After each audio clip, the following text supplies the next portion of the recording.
Национальный парк Кайгородский открыл первый эко-класс. Тематически оформленный кабинет появился в визит-центре в самом Кайгородке.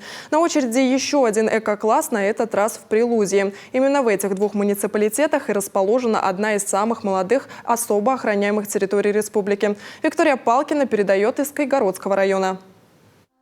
Корпоративные цвета, натуральные материалы, доступная информация. На 20 квадратах сотни интересных фактов о национальном парке Кайгородский.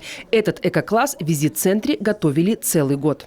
Здесь очень довольно много стендов, которые рассказывают и о насекомых, и о растениях, лишайниках, мхах, как раз-таки простым языком человеческим. То есть можно все повертеть, покрутить, найти очень интересные факты, не выезжая в лес. Теперь здесь будут проходить уроки для кайгородских школьников. С местной школой сотрудники нацпарка работают с самого открытия. За спиной сотни акций. Юные сельчане уже и сами могут рассказать о заповедных местах по соседству.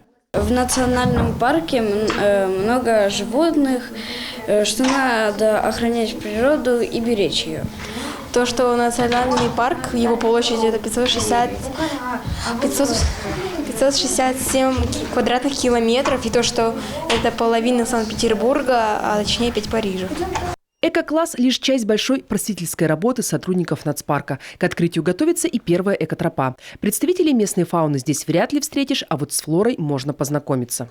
Экологическая тропа, для чего, так сказать, мы собирали информацию, начинали уже работать прошедшие года.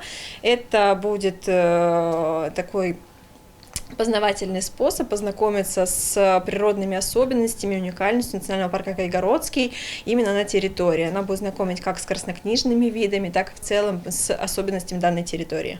В этом году национальный парк Кайгородский встретит первых туристов. Для них уже готовы 5 стоянок и смотровые площадки. Пока гостями здесь были только волонтеры и ученые Института биологии. А первый туристический сезон станет новым этапом развития нацпарка. Виктория Палкина, Иван Богомолов, телеканал Юрган, Кайгородский район.